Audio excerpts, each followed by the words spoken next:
What's up guys, this is Matt with the Ramsey Voice Studio, and today let's talk about whistle register and give you 5 exercises for finding it in your voice. Now everybody wants that beautiful whistle register like Mariah Carey, Ariana Grande, Minnie Ripperton, and Adam Lopez, but very few vocal coaches actually know what causes whistle register, and as such they have no idea how to kind of help their students find it. So I want to go ahead and get rid of a couple of myths about whistle register, and then we'll talk about what actually causes it and how to find it in your voice. Now, whistle register, most importantly, is not just an extension of your head voice. The head voice is kind of the highest part of the vocal registers, but it's just coming from vocal cords that are really stretched and really thin. Whistle register is very different from that. Whistle register is also not caused by air whistling in the back of the vocal cords. An air sound will never make a whistle sound on its own. There has to be some sort of interference or some sort of vibration in order to make those notes happen. Now, what actually causes whistle register is when the very front part of the vocal cords actually come together, whereas there's a little space in the back.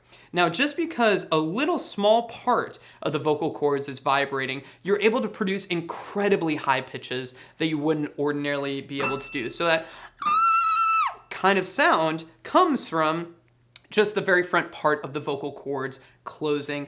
And you may notice that there's a little bit of breathiness when you find your whistle voice, and that just comes from the back part of the vocal cords being slightly open. So that's totally fine if yours is a little bit breathy. Now that we've talked about what causes whistle register, let's talk about how we can find it in your voice. Now, I want to give you 5 different techniques. Now, they're going from slightly, kind of imitation style, like I'm going to make a sound and I want you to try to make it with me, towards a little bit more like technical, do steps 1, 2, and 3. Whichever one works for you, use it. When you use it, you're really going to be able to develop this voice very quickly. Now, one thing that I should say before we jump into those techniques for finding whistle register is you want to take your time with this. The reason is because when you're using just the very anterior, the very front part of the vocal cords to create this voice, it can take a lot of breath support and it can potentially put a little bit of strain on your voice from kind of locking everything down and really isolating the very front part of your voice.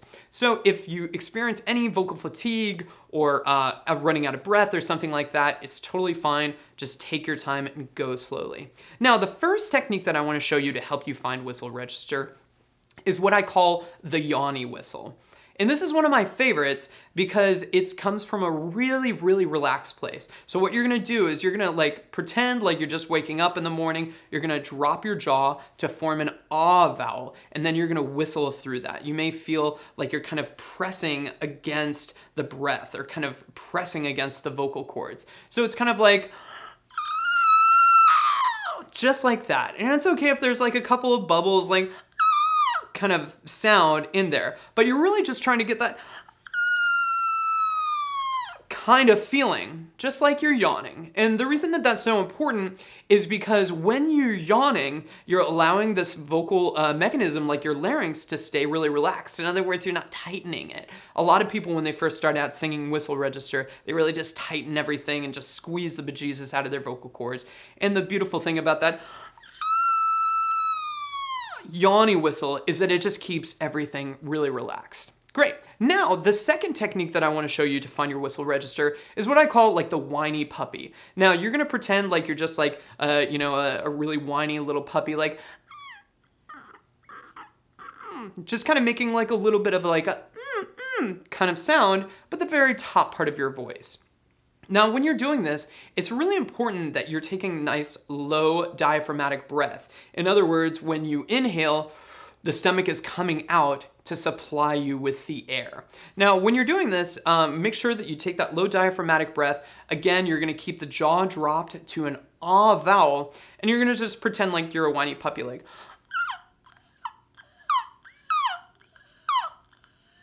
now you may find that you're kind of pressing that air against that kind of closed vocal cord, and then the whistle comes right after that. And that's totally fine. The whole point is that you're just finding it. So you may start off with a lot of kind of breath before you find that kind of sound behind it. Great. Now the third technique that I want to show you is the bird whistle. Now this is, again, kind of like you're imitating a sound of like an animal or an exotic bird or something like that. And you're just going to take kind of a feeling of like a caw. Like you're still maintaining that ah vowel, but adding just a little bit of breath, that consonant, to allow you to find a little bit of that whistle. So we're just going to try.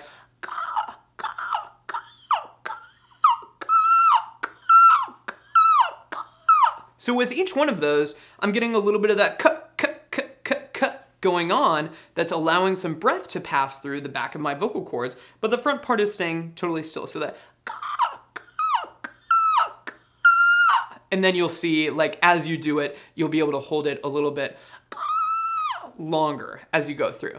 Great. The next technique that we're going to talk about is the weight lifter. Now this technique I'm going to show you right here is a little bit more advanced. And the reason that it's a little bit more advanced, and the reason that I put it a little bit later in the vocal techniques to help you find that whistle register, is because it can be really easy to overdo this one. We're basically going to kind of pretend that we're lifting something heavy, and we're going to push a little bit of breath at the vocal cords, which if you're lifting something heavy, usually your vocal cords are completely closed, and to push breath at those can cause a little bit of vocal damage. So you want to be really careful how you do this. So we're not actually going to like completely bear down our weight, but we do want a little bit of that feeling, of that kind of closure feeling, like you're resisting the air from your lungs. So we're going to go ahead and imagine that you're lifting something heavy that'll close the vocal cords. And then you're going to gently press a little bit of air against that, like,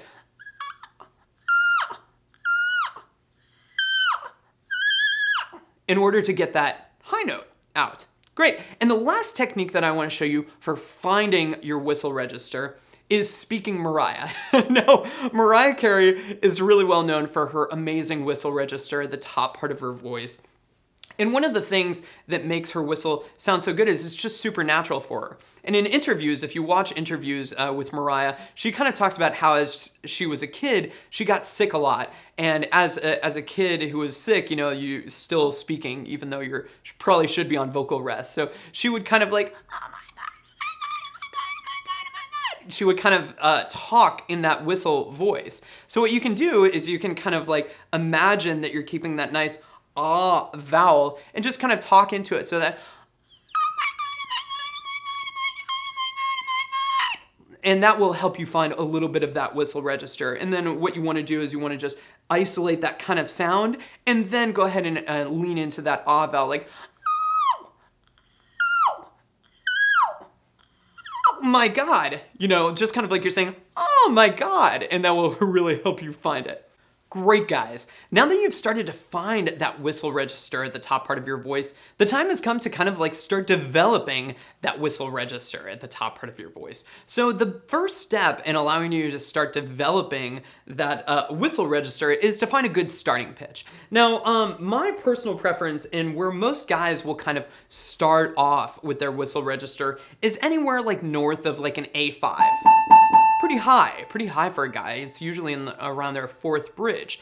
For ladies, we'll probably start about a fifth above that, right around like an E6. Now, I'm a bit of a higher tenor, so I tend to prefer like that E6 place, but guys, you can always start at like the A5 below there. So what we're gonna do is we're just gonna find that whistle register, and then we're gonna see if we can match it on pitch. Me personally, I really like that Yawny whistle, so I'm just gonna see if I can. Now, I've got a little bit of vibrato in there because my voice is getting a little bit tired because, like I said, you know, this whistle register can start to cause a little bit of fatigue in the voice. But now that I can kind of find that pitch, I can start to refine that a little bit. So what I'll do is I'll start to add in a little bit of a chromatic. So rather than just on that note, I'll actually go ahead and do a little chromatic scale with like this. Nice. The next step in developing that whistle voice is to actually start singing it on some simple scales like you would find in songs. And if you kind of want to jump right on in, like a good place to start is that 5-tone or 6-tone kind of descending arpeggio that you see in Lovin' You by Minnie Ripperton, where she starts on that high F sharp. Now what you can do is you can see if you can match that first pitch in your whistle like that in order to get that note, and then you can start to see if you can allow it to descend. So like that. And seeing if you can kind of allow that whistle to match each one of those notes. Great job. Now the next step is kind of just taking your time and really developing this whistle register a little bit every day. Part of it is feeling kind of like you're building up stamina, allowing the vocal cords to really find that coordination and just reinforcing it time and time again. It can be really easy to find the whistle register at first, but takes a little bit of time to allow it to start getting on pitch and making it sound more usable. Thank you guys so much for watching, and happy singing.